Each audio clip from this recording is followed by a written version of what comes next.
can't believe Eric.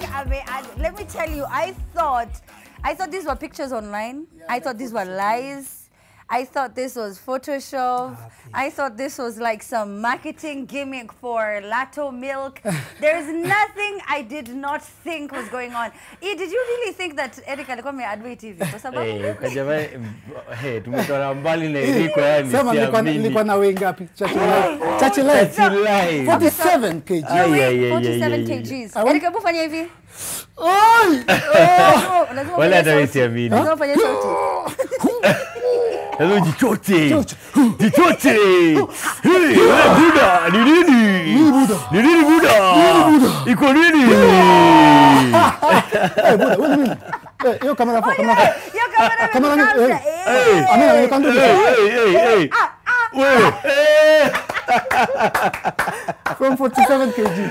Hey, 47 kgs to shaking what his mama gave him. Anyway, listen, we've got to take a look at Osoro and the comments that he's getting on social media. We're going to talk to Eric Omondi. Like I said, this is an exclusive interview. He has not talked to anyone. I mean, he's done 2 stories up and up, but he's not done an interview in more than 1 year. He's also not looked like this in ever. Did you think this was possible, though? It was a challenge I was given. By who? They made it look impossible. By the world and life? By the world and by some society. Photographer called Boat did a Photoshop and what I said, Eric will never, you remember? Wait a minute. Yes. There was a picture that went viral that Boat did where Eric Omondi had abs, right? Yes. And it was his face that was photoshopped on some other guy. Body.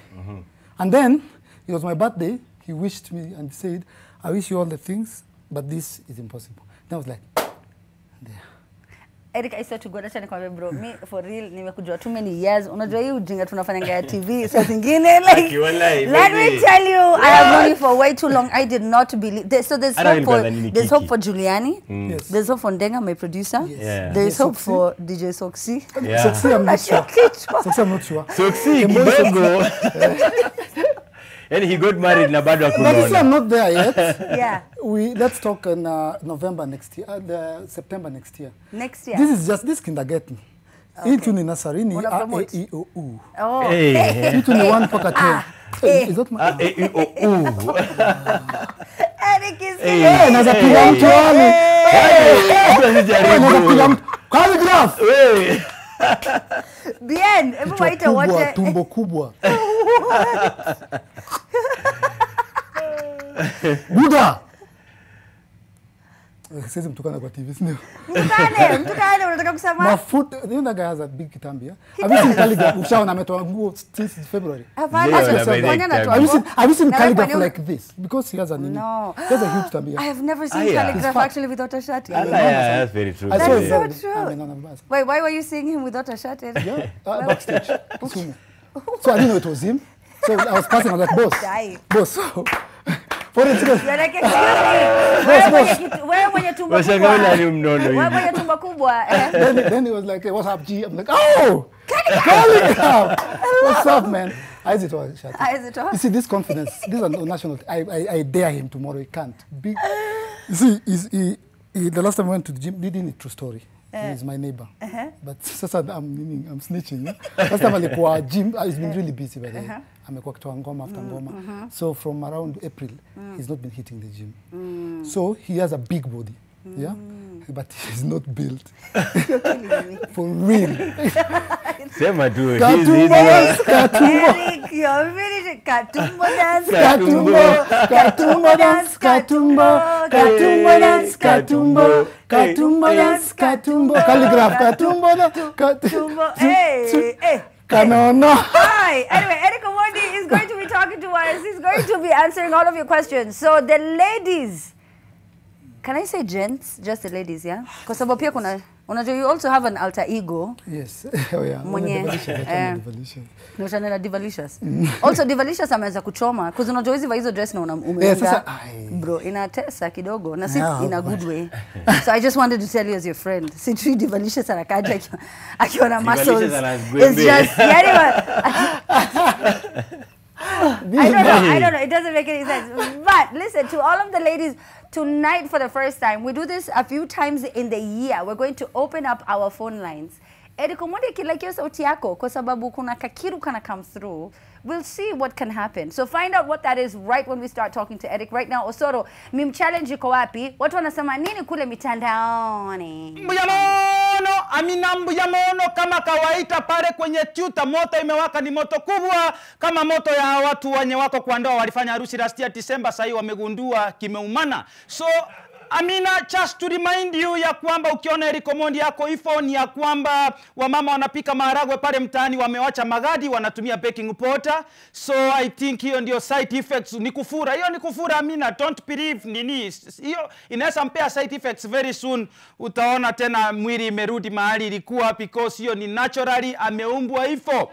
So Amina, pale kwenye meme challenge, hashtag kwenye meme challenge, hashtag the trend live, kitu tumeandalia ni moto kama kawaida na ndio hiyo.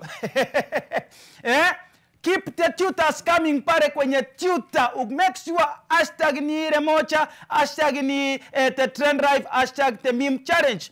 And Amina, nikiendelea tu hapo kwa mgeni wa siku Eric Omondi ni ya kwamba he must be ready to lose, because as you gain weight, be ready to lose. Kuna sehemu ambazo zinaweza anza kupotea kwa mwili Amina, if you know you know. So tukiendelea mbuyamono pale kwenye Twitter, moto ambayo imewaka, tuko na huyu Ekim Kadash anasema rock team from Nakuru having the show or black team. I know my boots have been represented. Mbuyamono, tuko na huyu RK254 anasema Amina looking good, getting you loud and clear from Kibra. Mbuyamono, tukiendelea tuko na huyu sasa Arowinso anasema sasa ni kucheka hadi tumbo ianze kuuma. Only turned by Osoro. Sasa unacheka nini na hatujaanza? Surely hapa kicheko ni ya nini, because hata hatujaanza unacheka. What is there to laugh about? Our own president ametoroka Twitter, tunataka tumrudishe atrendishe hapa na mnacheka. Unacheka nini ndugu yangu Arowinso? What are you laughing? What is your laughter for? Tuko na huyu Dafeni anasema leo mkisini pe shout out BMono ama unipe mahindi. I think hakuna kitu utapata. Tupatane next Friday ndio nitakueleza kitu nitakufanyia.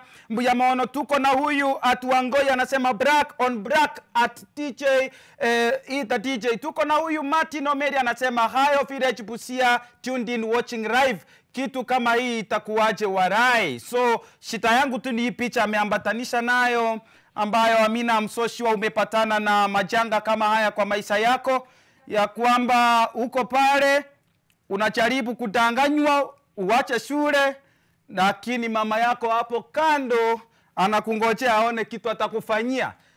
So Amina, tukiendelea moto ni kubwa huko. Tuko na mwingine hapa, naona hata waongo wameingia kwenye hashtag ya the trend, hashtag ya Amina ndio natoka mahara nipitie hapo Addis Ababa via Isiolo to Nairobi for the trend. Hii tunajua ni uongo, because for me it is the Amhara. Hapo ndio nimepaki. Mbuyamono Amina, mbuyamono. Thank you so much, Osoro, for that. Did you share the meme challenge, by the way? I didn't see you do that. Yes, did you? Amina. Oh, okay. Okay, sawa. Can I see the meme challenge as I try to fix this microphone? But where's the meme challenge? Let's see it. Oh my gosh. Let me tell you. Osoro, there's someone who works here. There's someone who works here who can do something like that. Between myself, DJ E, and Osoro, who do you think can do that? Wacha watuambie pale kwenye hashtag ya Amina. Wacha watuambie huko, because they all know Amina behind hizo manguo simefura. You can do such things. Usichete na mimi. Nguo ijafura. By the way, let me tell you, nguo hakuna hapa kitu imefura hapa, unanisumbua hapa, hakuna kitu imefura. Amina. Osoro, Amina, watu wanatafuta oxygen kwa hospitali, umeficha kwa nguo zako. Wewe ni faladush, acha nikwambie tu sahi. Osoro, by the way, you're not even my friend.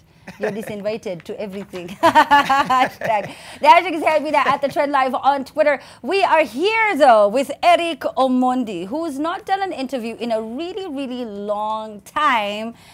And I think he was busy adding weight. Yes, I was.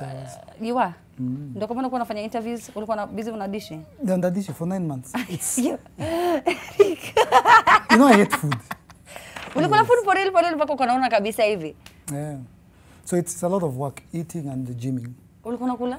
Nilikuwa nakula 7 meals a day. Yes. What meals? Like so you wake up in the morning. I have 4 egg whites and 2 full eggs, so there are 6 eggs. Then you have oatmeal, then you have a protein shake. Every single morning. That's breakfast. So bill kwa hawa yako hiyo mayai. Ulikuwa na. So I naturally hate food. I'm the worst. I only have very poor feeding habits. So I had to force. I was ingesting. I wasn't eating. I was just forcing myself. And then so you weren't like enjoying it, but you had to. I had to because I was on a mission. It takes a lot of discipline to move from 47 kgs to 72. You were 47. Yes.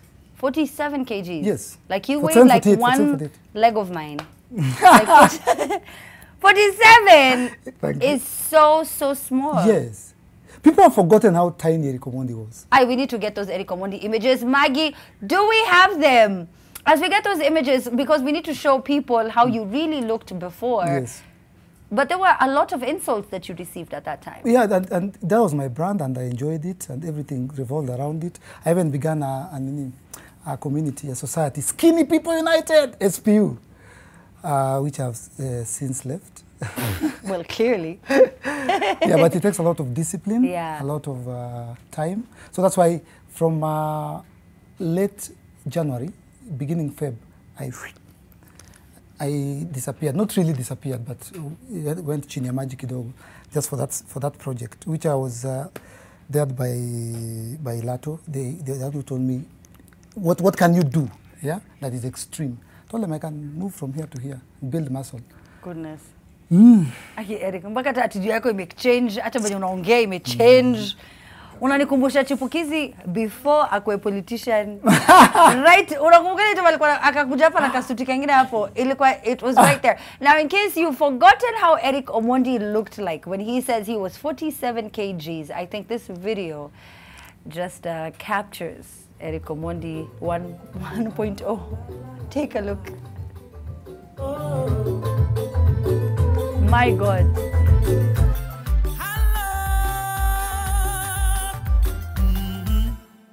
Nikitembea njiani, majirani wote wananicheka, wanaleta visirani, mwili wangu wote ni mifupa, nashinda mafichoni, na wenzangu wanafuraha, munikome majirani, ona uso vile mnarusha, unadhani siwaoni, unapiga mdomo, madharau mtaani, nyote mwazua migogoro, kwani mimi sijioni, kuwa sina kifua, hizi mchana jioni,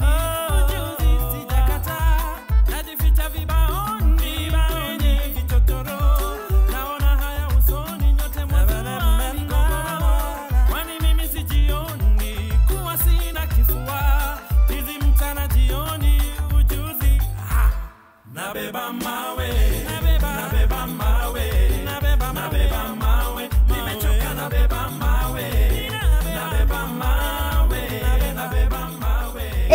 Nabeba mawe, nabeba mawe. Acha nikupe mawe ubebe kaka, pole sana. Mawe nibebe mwanangu. Shika ndio hii mawe. Nake lile jambo ni lile, hamna lingine mwanangu. Umeinua. Umeinua. Wacha nikwambie Eric, hiyo mawe ni ya ukweli. Kweli kwa nafikiri mawe ni props ya studio. Nakwambia mawe ni ya ukweli. Haya. Hey. Tuongee September. Wait, no, Eric, we have to be very honest. What did you do diet-wise? What did you change lifestyle-wise? So I stopped drinking. I stopped clubbing. I stopped taking sugar and mafuta and margarine and nini. Because I was on heavy proteins and carbohydrates. There was no room for fats and sugars. Did you get like a trainer, nutritionist? Yes, I have. Oh my goodness, thank you so much for reminding me. I have a trainer. So when I began, I didn't know. Okay. Yeah, I just went to the gym. I was 47 kgs and I was lifting and doing cardio. So when the trainer noticed I was consistent, I was like, "When you go serious?" I'm like, "Yeah." Then he asked me, "How do you eat? Where's your trainer?" I was like, "Who's that? Where's your nutritionist? What is that?" So he advised me to get a nutritionist, and it was Ida, yeah, Ida and David. David is my trainer, and Ida is my nutritionist. So there's a documentary we've done. We're releasing it tomorrow, just to show Kenyans and the world the process and what it took. So my trainer is called Ida Gashanja, my nutritionist. So she gives me a timetable every fortnight, every 2 weeks. Yeah.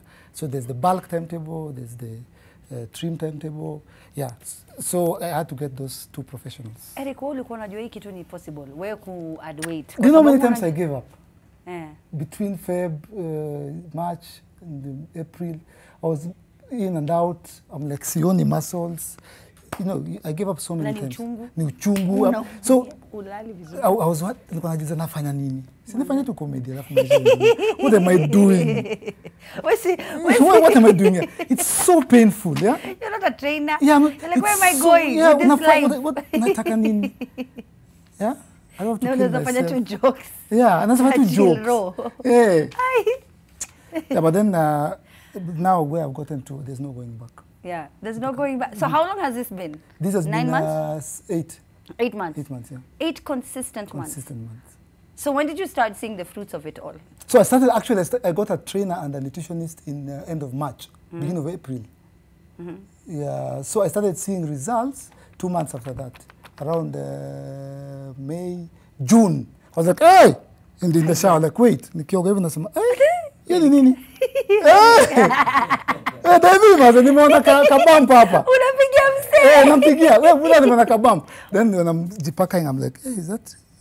First I had boobs, then I had chest. You're killing me. You're killing me. And first you had boobs and then you had? The chest. No, kwa na hizi ma titties. I was so excited. Then the first time I went to TZ, and I checked my shirt, unconsciously, just in the moment, yeah? I checked my shirt and I posted. Then the comments, that's the day I was like, it's working. Like 3,000 comments. They were saying, amenona, Ezekiel Mutua amenona. They weren't getting what's going on. Because like, Ezekiel Nangi, ajai nona. Kamenona. I was like, oh, so it's visible. It's working. Something is actually happening. So then from now, Apple May, I was like, no, this thing is working. Now I got serious. Let's talk about what it did for you, like confidence-wise. I mean, you've always been an extremely confident and outspoken human being. Yes. But then now, with your new physique, did it impact It much? impacted me a lot because, you see, in our industry, if you don't reinvent, if you don't rebrand, if you don't grow, you die. So that's Ezekiel Mutua. I have to keep changing. Yeah? So this is the new Ezekiel Mutua. Ule mkonda ameenda, SPU is gone. Yeah? So this is the new Ezekiel Mutua. It's look good. Sema tu kweli. Unaniuliza mimi? Manze unakapoa. Acha mimi. Erika unaniambia Eric, mimi for real siko nafikiria ati utawainona. Nilikuwa nafikiria hizi story ni jokes, hizi story ni uongo. But here you are. Speaking for the SPU, skinny people. United. Sasa umewacha wapi matani? Nimewacha matani, Ujawapatia hata mpango, ujawachia plans, ukamwambia this is No, I called them. I called Kemboi. I called You're killing me. You called them. Yeah, I called all of them. I called Kemboi, I called Jugush. Jugush akaniambia he's also on his way out. Yeah, he is. He's leaving. He's adding weight. Yes, he's leaving. I called Bien is going back.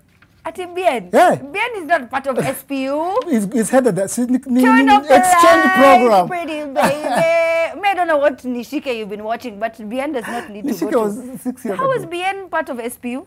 It was an exchange program. Have you seen Bien? At the exchange program, you're killing me. Ati, what has Bien done? He's replacing me. He's the new CEO, chairman, Of president of SPU? SPU. Skinny people in there. He's lost that much weight. Have you seen Bien of late? Ni pressure ya corona, bro. Ni pressure. Unajua corona imeleta pressure. Kwani mimi siko Kwani kwa chakuletea? Wapi? Wewe umekuwa ukienda Tanzania, what do you mean? Performing to there's sold out concerts. Because there's no Concerts, corona. sorry. Ati? There's no corona there, that's why. Yeah, there's no corona, but I've been seeing you going Yes, there. yes. Tanzania is like my second home. It is your second home, and Yes. you're known not only to, you know, the regular common folk, but you're known to politicians, Yes. entertainers, and celebrities alike. It's my home. It's my home. So what I was doing is there was the Ezekiel Mutua, the brand, and then there was also part of me which is still my company. And so I wanted to have that new me 360. Imekuwa ni kila mahali. Kila mahali. Okay. You know, Eric, TZ is a very tricky country because they're very dicey in terms of what can be controversial. And you're not, you know, you really like pushing the envelope. And you like yani unapenda kukua tu hapo. Hiyo ndio kazi. Ni kidogo uko upande huu wa kuleta a bit of offense, but then you're also being funny. That is the work of a serious comedian. We are supposed to reflect the society. We are the only ones with that liberty. We are allowed to push the envelope. We are the mirror. So if something is going wrong in the society or right, we take it and we portray it in a humorous way. So sometimes we are called upon to go kidogo. We are supposed to push the envelope, paka kwa ukuta, yeah? So that then people can talk, like what happened yesterday with my brother or uncle, I don't know who. You don't know to call it grandfather. Grandfather, like yes. Big brother, so that was, I was very happy because that's when you push it, then they react. And then now people talk. People talk. Yes. Now, in case you didn't have a chance to watch the video, Dr. Ezekiel Mutua, who's the CEO of KFCB, had a few opinions on what it is that Eric Omondi is doing and his stance on it. Now, I think we have the video of it. In case you didn't watch it, please take a look. And people are doing all manner of stuff, including some people like Eric Omondi. Unashangaa huyu ni mwendawazimu gani, kuna heshima gani unajionyesha kwa video kwa njia ambayo haifai, na wewe ni mtu mzima na unasema ati wewe ni African King of Comedy in Africa. So King of Comedy si unjiheshimu basi. King of Comedy si uwe na heshima kwa watoto. Na hizo vitu ufanye, then you put a disclaimer. Ni za watu wazima, sio za watoto. Kazi yetu sio kulinda watu wazima wanafanya nini. Lakini wale watu ambao wanakubalia watoto wapigwe films ama wawe recorded, watoto wakikunywa pombe, gyrating, doing those kind of things. Our concern is the more we make it look normal, the more we make it look cool, the more kids will get involved in these things, and eventually we'll lose control. We are where we are because when we spoke about Project X in 2016, people laughed at us and made it look like a joke. First of all, I just want to make it clear that I am the one who was holding that microphone right there because I am a diligent worker of NMG in general, but then NTV, I give my all. So when you hear, you know, Dr. Ezekiel Mutua make comments like that, and this not being his first time, of course, if you remember a few years back when you decided to just go to the river, Dufumpararo, na wale watoi, which is something that they do every single day. Dr. Ezekiel which we do also had comments. At the lakeside, yeah. What do you? I mean, what is your response to him? My main issue with Ezekiel Mutua Daktari, so this is not the first time; it's the fourth time, and I've spoken to him in person. I've posted and I've aired my what I think about him. The issue that I take with him is that, you see, I've never had him really encourage or congratulate. Like 2 weeks ago, I launched what I believe is the biggest studios in East Africa, production studios. And I was very particular and clear that these studios are meant to help upcoming boys and girls, young talents who might not be able to sponsor themselves to do audio or videos. So, and I gave locations. I said, guys, come. There are cameras here. There's an audio studio. There's a video studio. Use it. If you're an established artist like Bien, Calligraph, Willie Paul, you will pay. But these young boys, Kujeni, and we already have Queen Rose, whom we hosted last week, and L'Afrique. Dr. Ezekiel Mutua saw that and did not comment. I went to the US and I've won the best comedian. What is talking about the king? Twice. Dr. Ezekiel Mutua saw that. Didn't comment. Sauti Sol went to South Africa and won the Mamas. Dr. Ezekiel saw that and did not comment until Sauti Sol did Nishike. And then he opened his mouth and said, this is immoral.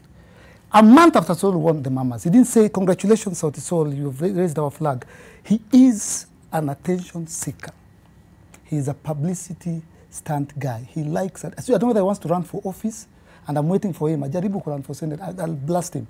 And I've studied him, yeah? So, the issue I have with Ezekiel is that even as a father, if your son akirudi in a report card and is done well, tell them congratulations, so that when they do wrong, you have the right to chasten them. But he has never, ever encouraged an artist. I don't know what he's done for this industry. I've been to his offices with Chipukizi. Nada. Nothing. He doesn't support you in terms of like sponsorship or like coming up with, you know, creative angles to do events or maybe to talk to young people. He's I don't know what he does. I mean, with the youth, I only hear Ezekiel when Bogi Genje wamefanya kitu wrong, not when they've done something right. These are kids who could be on the streets mugging and shooting and dying, but they've decided to use their talent, and that's what they know, because some of them, the culture out. They're trying to put food on the table. So the day Ezekiel Mutua encourages, and that's why I spoke the way I spoke, because I told him he doesn't know my story, he doesn't understand my process. I do not care who he is and what he says. Yeah, and that's why I warned him. I told him, I don't know who he is in the government, but I told him, don't ever use my name again. This is the last. And he took it as a joke. I said, this is your last warning. Do not ever address me. When you said that he took it like a joke, I mean, what did you... Because I've done that before, and he keeps doing the same thing. But so I told him, this is your last warning. Yeah? What's going to happen after this? I mean, let him try. Let him. I saw it. Yeah, I will. Because you see, he does not know me. He doesn't know which primary school I went to. He doesn't know my mother, what I struggled through to get to Nairobi from Kisumu. He doesn't know my story. He doesn't know how to put food on the table. He doesn't know my creative process. He doesn't know to a president of Comedy Africa, what I've gone through. He has no right to even say the word Eric Omondi. And if he tries, by the way, and I'm daring him, if he tries to use that name, Eric Omondi, even positive, let him never mention my name again. And I will take issues with him. Yes, and I will ensure that he feels the pinch. Yeah, and I'm very serious about that. Yeah, and I don't like it. We artists, we go through so much. So there's so much corruption in this country.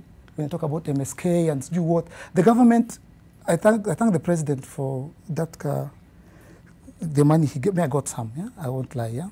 And that's the first time I was like, hey, Gavana. But otherwise, young people struggle in in acting, music, comedy, you name it, on their own. So after I've struggled to get to this level, then you appear and you say, Nisitoe Nguo. And I posted it, I said, the most favorite Kenyan TV program since 1972, 74. WWE. Stone Cold Steve Austin. My God. One of them got that. Kwanza unakumbuka ule nani alikuwa ni nani mwenye alikuwa anafanyanga hivi, ilikuwa ni Shawn Michaels. Ule anafanya mara tatu.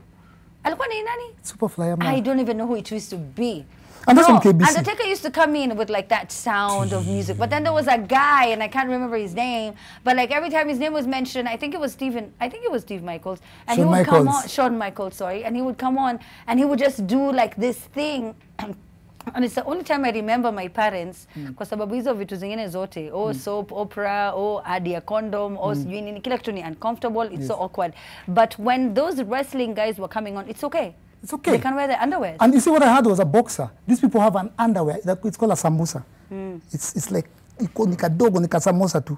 Me had and this is a national broadcaster. I mean, government national broadcaster for decades. Yeah? Pole. So I was really I don't know how it got me, yeah? And I was actually shaking when I was typing that. He should never ever do that again. You know, you said something so interesting, Eric. You said that he doesn't encourage and he constantly calls out. You feel like he never sends out. He lays ambush and kwa bush. So anangoja tu wasanii. Huyu amepita, huyu ako sawa. Ni kama wale speeding governors. Wale wale wapoa.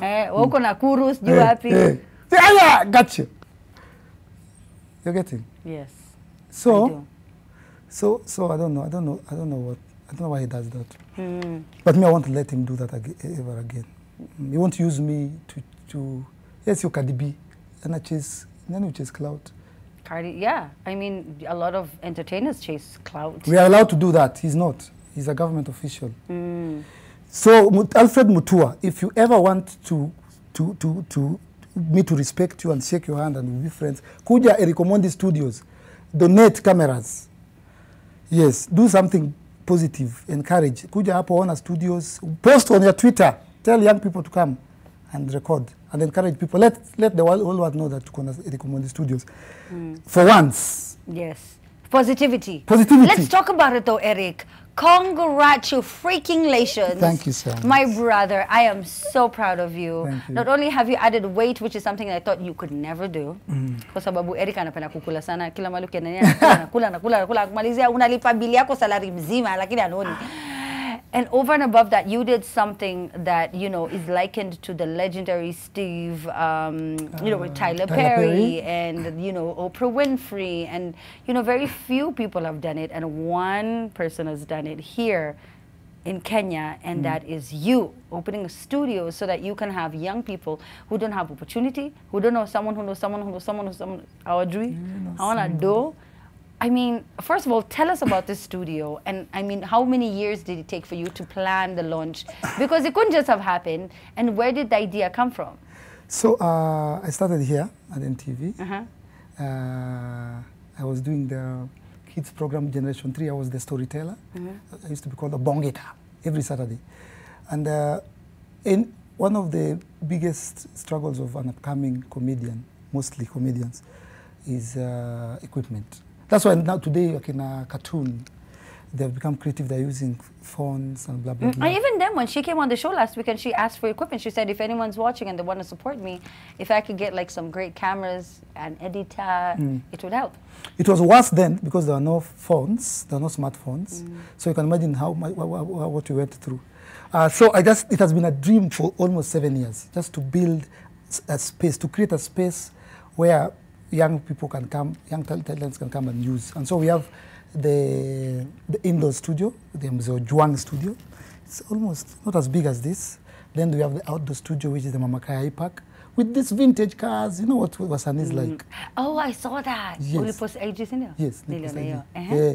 So we have this like 7 cars named after AKA these legendary comedians. Torongo, you are not born then. You know Torongo? Of course I know Torongo. You know Masaku?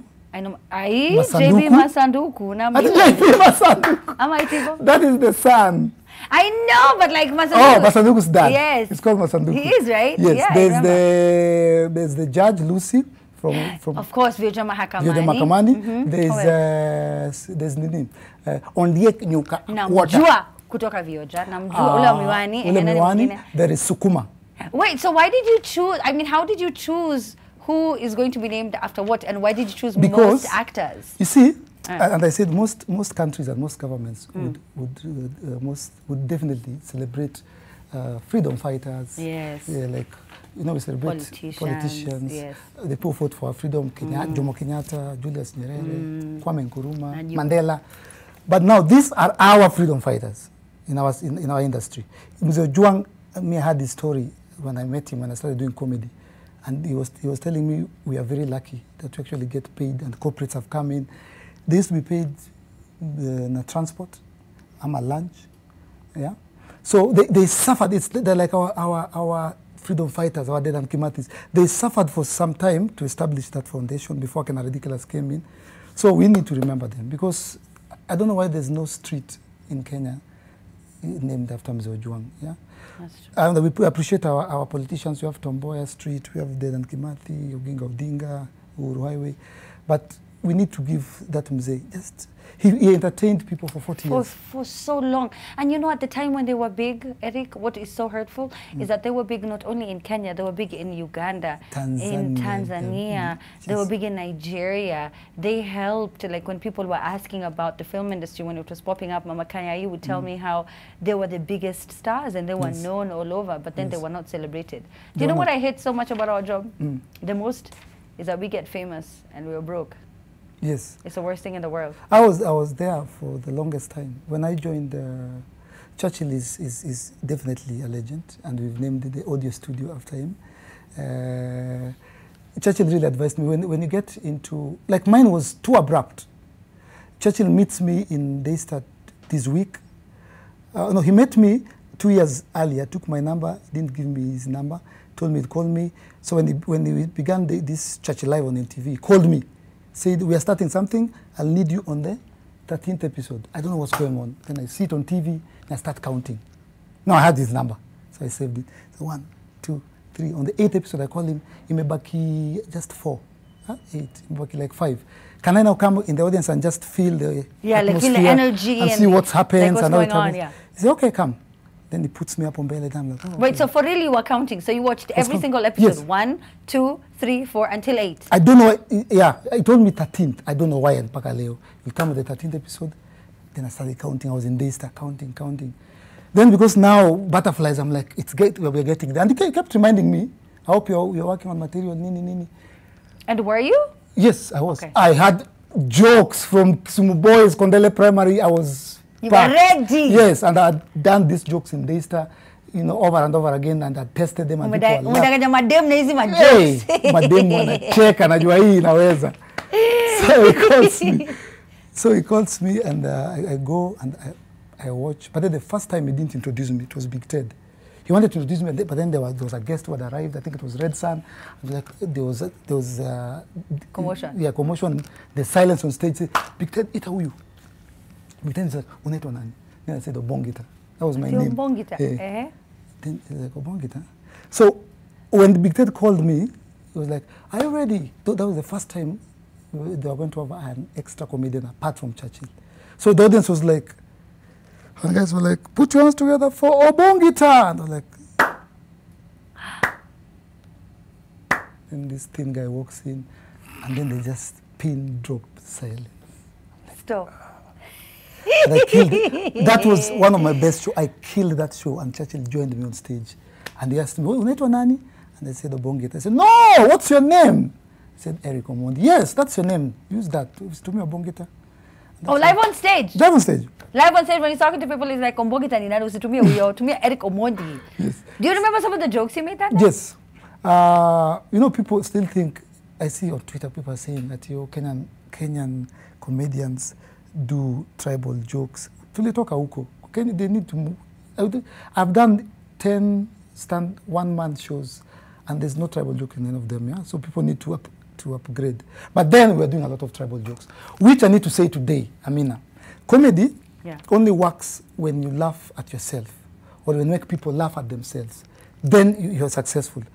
So you have to pick things that people relate with in their society or their culture. That's why black Americans are always like, black people. I know, like white people, white folks, black people, and they're laughing because they're laughing at themselves. Actually, that's so true, because every single black comedian, whether it's Chris Rock or Kevin Hart, Dave Chappelle, you have to make jokes about racism or about black people, about growing up in the ghetto. Yes. Because that's what people relate to. So, yeah. So, you guys, Kenyans, when you hear a Kenyan comedian comes and says, so, Wakisi, it's not being tribal, it's who we are. Yeah, it's who we are. We're also using that. It's diversity.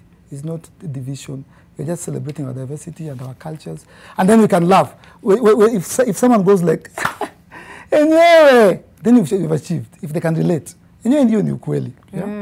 Why? My question is, why do we hate so much, Eric? Why is it that I feel like there is a lot of self-loathing or generally just a lot of negativity that is...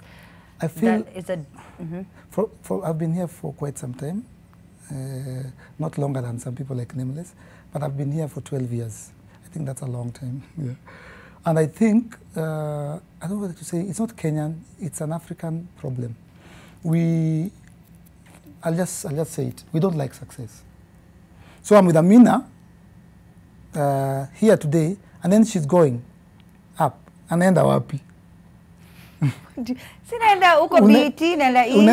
Unaenda wapi? I, naenda binguni, niko kufly bro, naomoka. Unaomoka aje? Naomoka hivi. Kuja, tukae hapa. Kwa nini tukuje tusiomoke? That's why we say, if they are saying I hate, they're saying for aliyeju.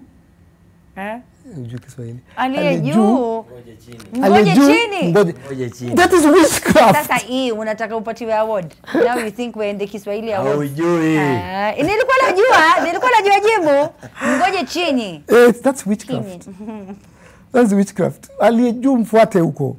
Yeah, what do you want them to calm down? Actually, that's so true. Unajua kuna hizi blogs mi angalianga. Watu wanasemanga, oh my God, Eric Omondi, let's finish him.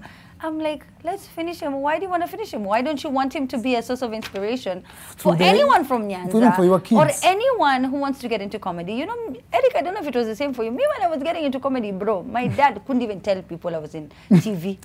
Because I was never funny, right? Like I was trying to do TV and radio. And I was trying to be like a serious TV and radio presenter at the time. Sasa nimekuwa joker. Hiyo time babangu anaambia watu, msichana wangu anafanya Mada BBC. Amina kwa wapi? Anafanyanga asili ya wazungu. Anafanya CNN ya wazungu. CNN. Uwezi muona sahi. Yes. So, yeah. So we decided to celebrate Akina Churchill. Churchill is like is my father.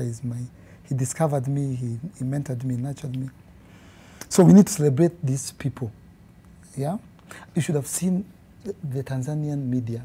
We had Clouds and Wasafi at my event. Quite a number, actually. Yes. So these two celebs are walking in. There's the bands. There's who.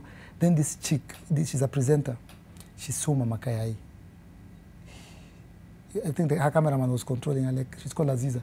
Aziza, please, tuendele. She lost it. You know, they're like, Vitimbi and Vioja is big there, maybe because of Swahili, I don't know why.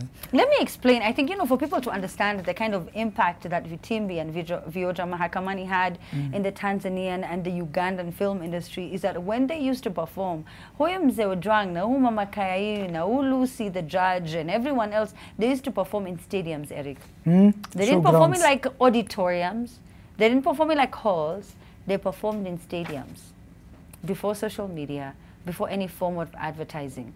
They were way ahead of Nollywood as an industry. This is before Bollywood as an industry. And they didn't get the opportunities that me and you are crying about today in 2020. And I think I just wanted people to understand, like, they were at the forefront. Walikuwa wanajua, walikuwa wanafurahisha, walikuwa na, yani watu walikuwa wanacheka. Yes. Lakini hawana yodo. Hawana yodo. Hawana?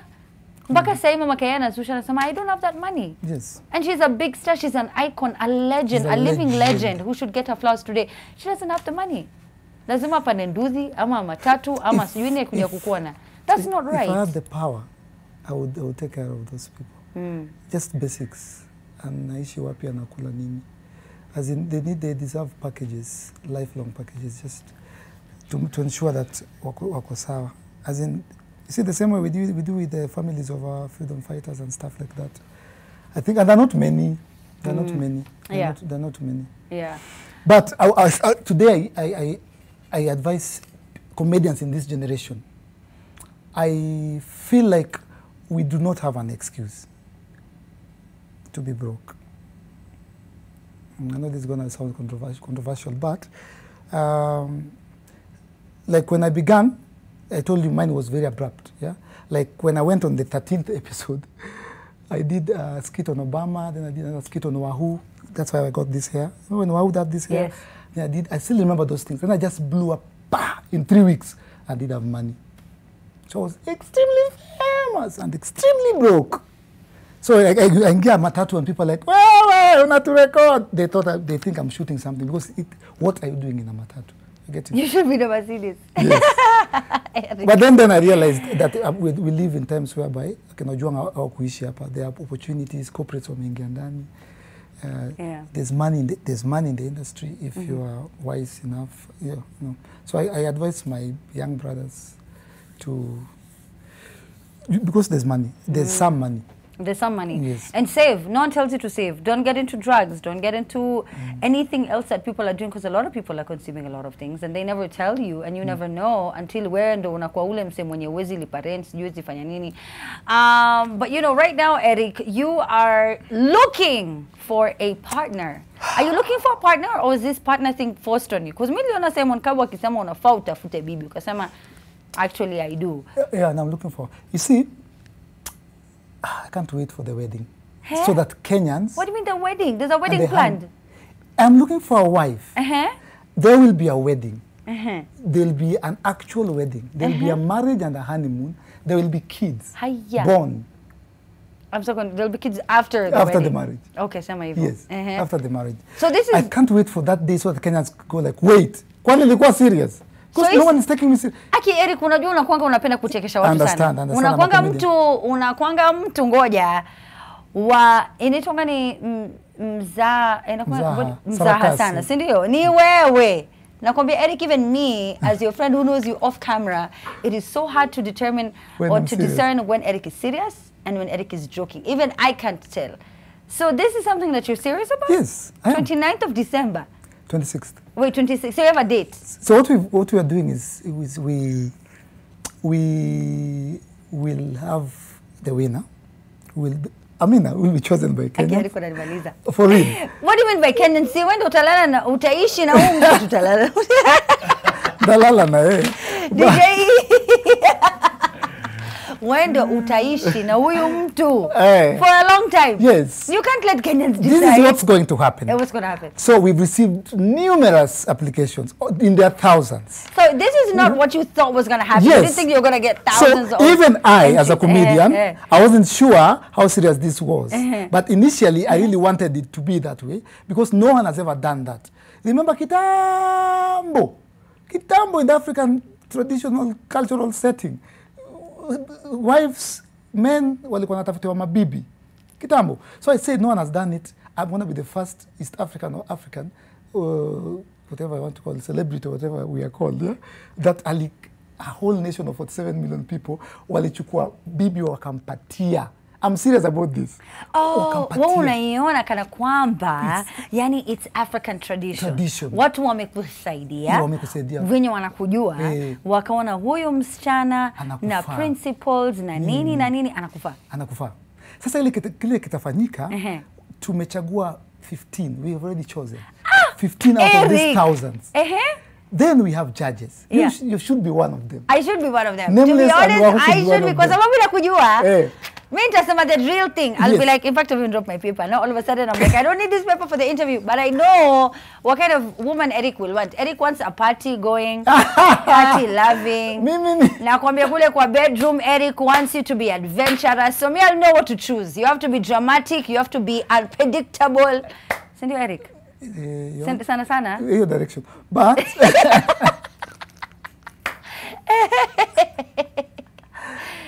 so the 15, we have the 15, and then the judges will vote, will chuck 5 to leave us with the 10. Then this 10, Kenyans will vote out 7. Yeah? And then the top 3, mtaniwachia. Wende utachagua? Yeah, top 3. Lakini Eric unajua hawa wanawake lazima wajue. Unatafuta mwanamke aina gani? Wa ukweli usitudanganye. Na isiwe ni jokes. Honest to God, Eric, if you could be serious for 2 seconds. I'm serious. Now be serious right now. Unatafuta mwanamke wa aina gani? Ndio wale wenye huwahitaji ama huwataki ama you're not attracted to. They don't bother to participate in this race or this game. You know, this is gonna. It's not even a cliche because it's rare. There's no type.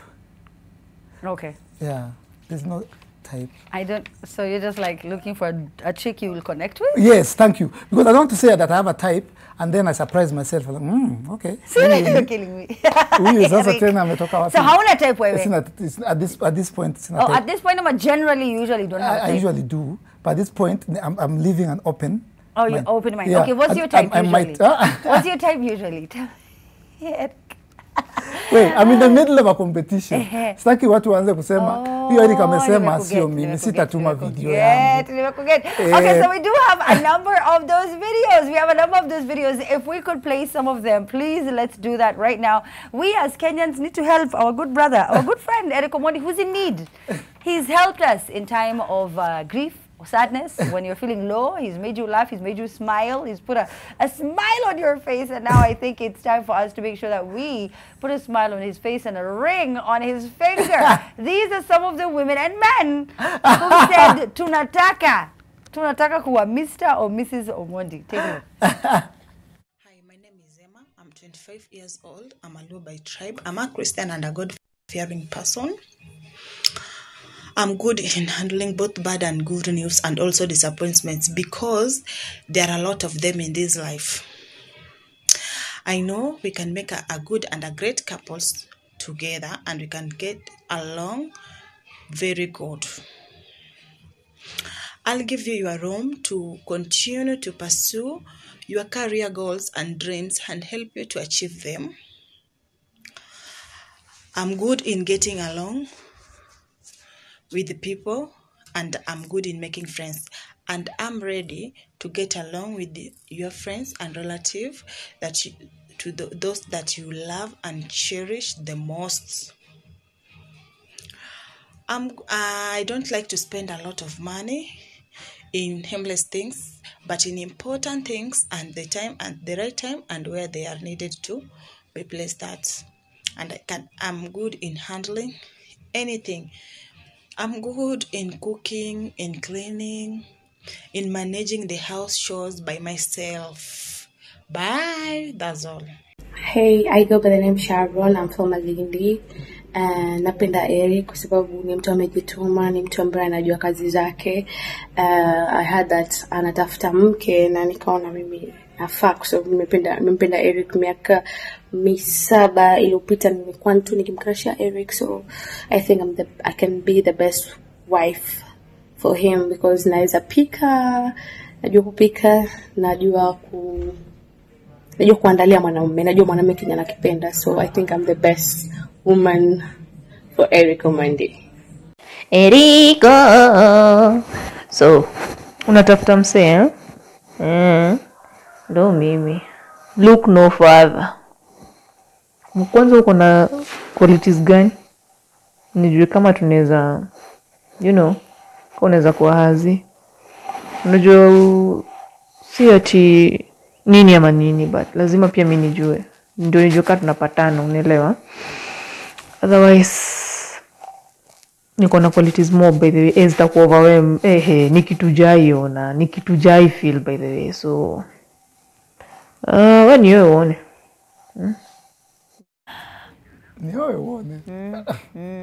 bro, nikitujai feel bro, nikitujai ona, wacha mimi nikwambie uone. In fact, let me tell you, Eric, for me what murdered everything, what killed everything, kulikuwa na Charlie. Yeah, there's a man. There are men. I think alikuwa anaongelesha Divalicious. If you think about it, it wasn't really you. He said the wife. Huh? Oh, it's my wife. Okay. Now, if you have not watched this video, because I really want Eric to talk about it. Now, if you've not watched this video, you know me, I even thought it was a lie. And then I found out it wasn't a lie. I thought it was even like a staged recording. It was not. It was an actual man who was claiming to be deeply and madly in love with the funniest man on the continent. Please have a look. Hello, my name is Benson Mwangi and me on Eric Omondi kwa Facebook akisema nataka bibi. Nimekuwa nikimkatia for a long time. He's a nice guy. I just came here to tell Eric Omondi I can be a best wife for him. Hey, Eric, unakubali proposal ama unakataa? That's the only question I have for you. I said clearly. Ujue Bonfire wamesema watalipa honeymoon, eh?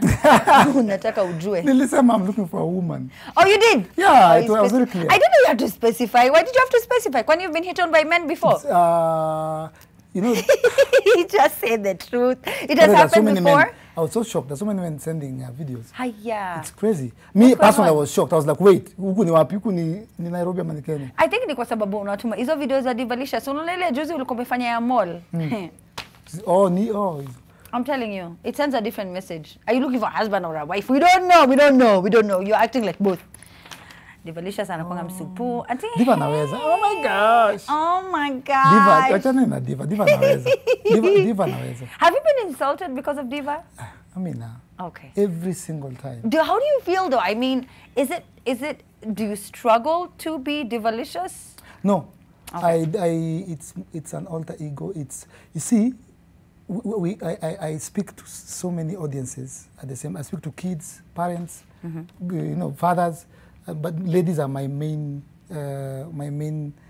audience. So sometimes I have to segment my audiences. So after a while, Jongelesha Slay Queens, they love it.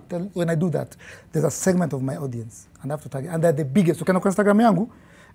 83% women follow you, and that from the ages of 18 to 34, and then men mukotu hapo 13%. But so I know Divalicious anaongelesha kina nani. They love it. Yeah. Even on the street, they appreciate it. Akinapenda Diva. Napenda Diva. Erika mkuja ufanye demu yangu acheke. Sema jokes sahi. Make me laugh. Watu wameacha kufanya hizo vitu? Kenyans. Oh, they still Nichekeshe. Yeah. Nichekeshe sahi. Very good. Sema jokes. All right, so listen, I'm going to have Eric stay for a few more minutes. I have a few more questions. When we get back, I should have been done with him, but I guess, you know, it's been an interview that has been waiting to take place for a really long time. I have a lot of questions for Eric Omondi. Really, I have to ask all of these questions, or at least some of them. Plus, we also do have a lady you cannot miss. I don't wanna know. Yeah, I don't wanna know. I don't wanna know. I don't give a damn. I met her there. Damn. I'm a fan. I don't give a damn. Huyo anakuja. Nampenda sana. Tafanya collab.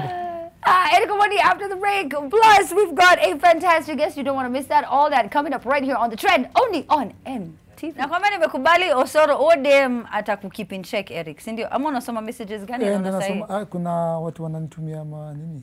You know, let me tell you, Eric, it's so funny. When I look at you right now and I see these muscles, I can't... I should have seen you before the show. Like, this is too humorous for me. It's funny, yeah? Yani umekula. Na bado. Na bado. Tumeanza. Okay, so you have, first of all, an announcement to make on the show tonight. Yes. Right? So you're going to be unveiling 10 yes, of so the that was the big announcement, just to tell people me. what's going to happen. What's going to happen? We've picked for the 15 girls. Judges will evict 5, will remain with 10. Kenyans will vote 7 out, and the Omondi will remain with 3 and pick 1. To marry. To marry. To marry. To marry. That you will marry on national TV. Yes, it's a national wedding. Eric, umeongelesha mabishi zako wenye umeoa? So kitu na happen ni tutaenda. Watanipeleka kulipa dawari. Haya. The negotiations, I don't know what. Yes. You have a team. We have a team. Is there anyone I know from the team? Yes, Who do I know? Huh? Who do I know? Jomushiri tumemtoa. Jomushiri umtoe. Jomushiri. Nakwambia Jomushiri hiyo family inakuona ukiingia na Jomushiri unasema huyu mrudishe. Hatumtaki. Okay, so umetoa Joe, umetoa Shafi. Umetoa Kibe. Kibe was not even there. Oh. Kibe hakukua. Nani hakukua hiyo group? Kuna Churchill. Kuna Jesse is a good guy. Jesse is a fisi. He's a fisi. Yes, I don't want to see him anywhere near me until I marry. Jesse hata sitaki muona kwa hiyo. Those women are going to enter a house. Yeah? Oh, like Big Brother. Yeah, like Big Brother, like The Bachelor. Like TPF, like a reality show. Yes, it's a reality show. Wait, when was this birthed? They're entering the house on Tuesday, this coming week. Stop it, Eric. Wait, was this part of the plan? No. This thing just got serious overnight. So now we had to call a team, and we were panicking. We're like, this thing is happening. Wait, is this why you called me at 3:30 a.m. to ask me to be a judge on some show? Yes. So that you can help me. Why at 3:30 a.m. though? Because we are not sleeping. To plan the show? Yes. To look for a wife? Yes. Okay, fine. So tell people who are watching right now. So is there any chance for them to participate? Yes, they're still open until Monday. For them to send a video? Yes. To just tell you... Send a video telling us or telling me why you think you would make the perfect partner, wife, love of my life. Let me ask you. Yes. Niliona Shakila. Shakila? Yes. Alikuwa pia ameparticipate. Shakila? Was that a publicity stunt? And you can honestly tell me. I can tell you. Or on national did she TV, want to be a part of the show? Shakila did a video just like everyone else. And under her video, there's so many people wenye waliongea vibaya na wengine wakaongea vizuri. But we want to give everyone a chance. Yeah? Unaelewa? Tusiseme ati kuna wale atupati chance. Okay. Yes. So we'll give her. Eric, why do you want to give her a chance? Huh? Eric, why do you want to give her a chance? Because no one is giving her a chance. You are people are giving her many chances. I don't know what blogs you've been reading. She's been getting a lot of chances, right? She's just been like... She's been getting interviews and chances. Anyway, I can't believe I talked to you for an hour. You know, we never do interviews for an hour on The Trend. We do interviews for 20 minutes, Eric. I need you to know this is 4 interviews in. Thank you so much. But you also haven't done an interview in a long time. Yeah. This show of yours is coming to NTV. Yes, it had better be. Kwa sababu kama nimekuongelesha 1 hour alafu upeleke show zingine kwa stations zingine ambazo hazi make sense, itani disappoint sana. So, what do you tell all the women? So it's there it is. There it is. Hiya, the first look. Yes. Big time entertainment. This is the big announcement. Present Eric Omondi's wife material. Are you a wife material? Send your video.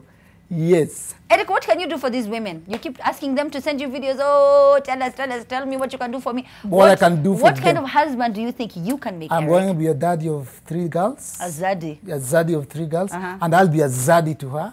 Of course. I'll be a zaddy. Yeah. You should be a daddy to the 3 girls and a zaddy to her. I'll be a daddy to the kids. Yeah. And a zaddy to her. I'm extremely romantic.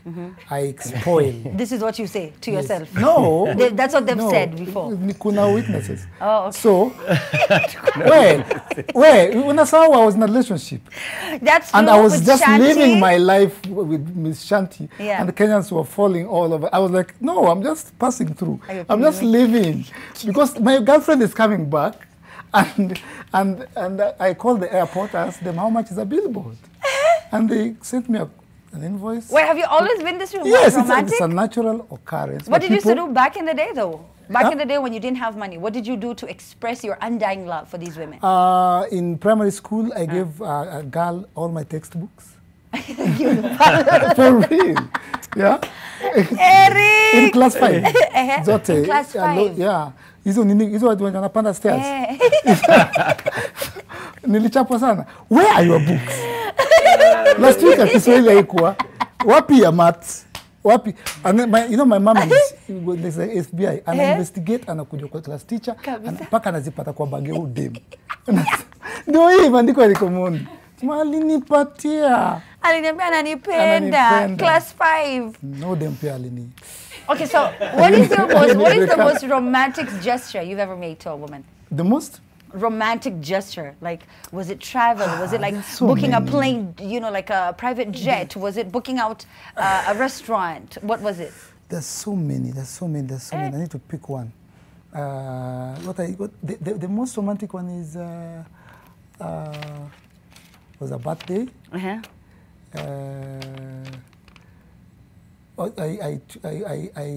I told my girlfriend we're going for dinner, and then we drove.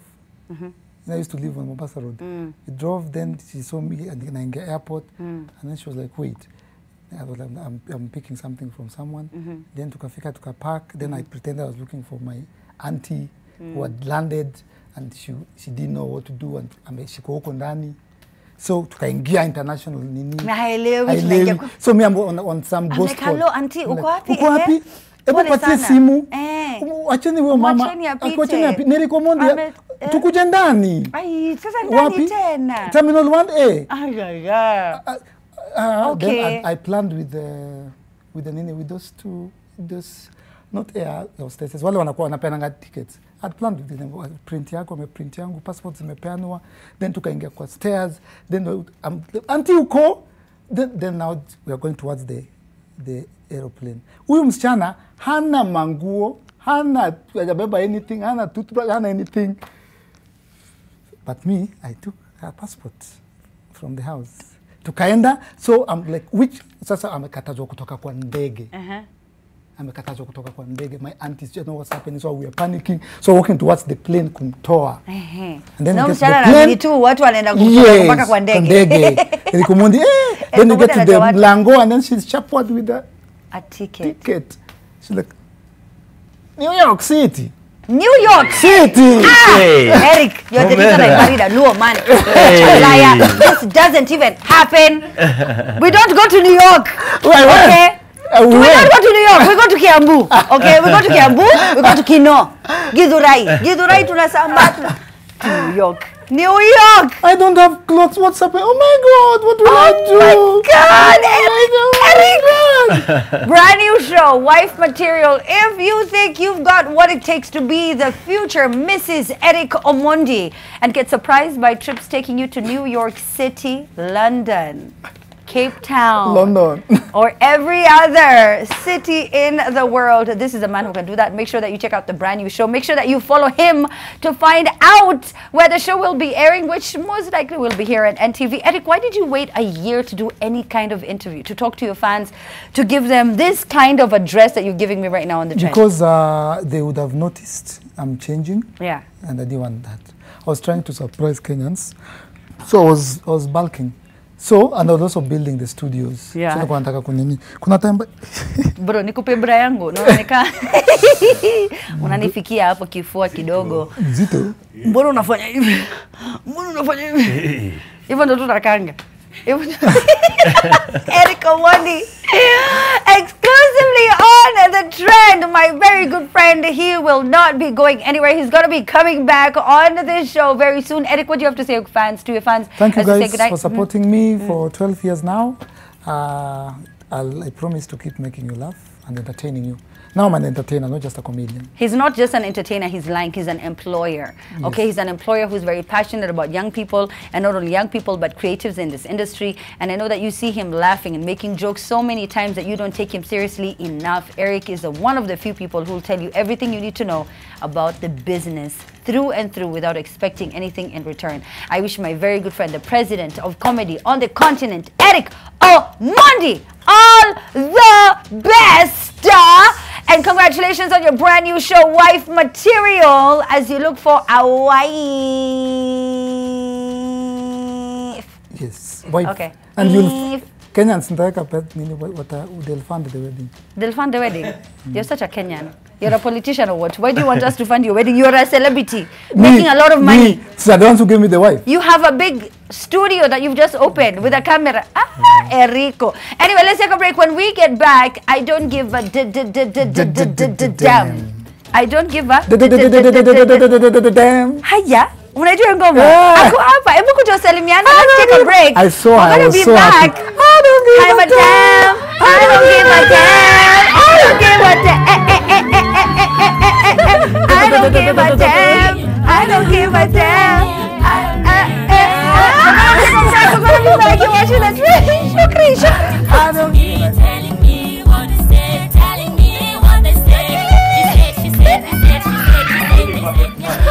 The wife material. The wife material. Kuna venye udema ananishika.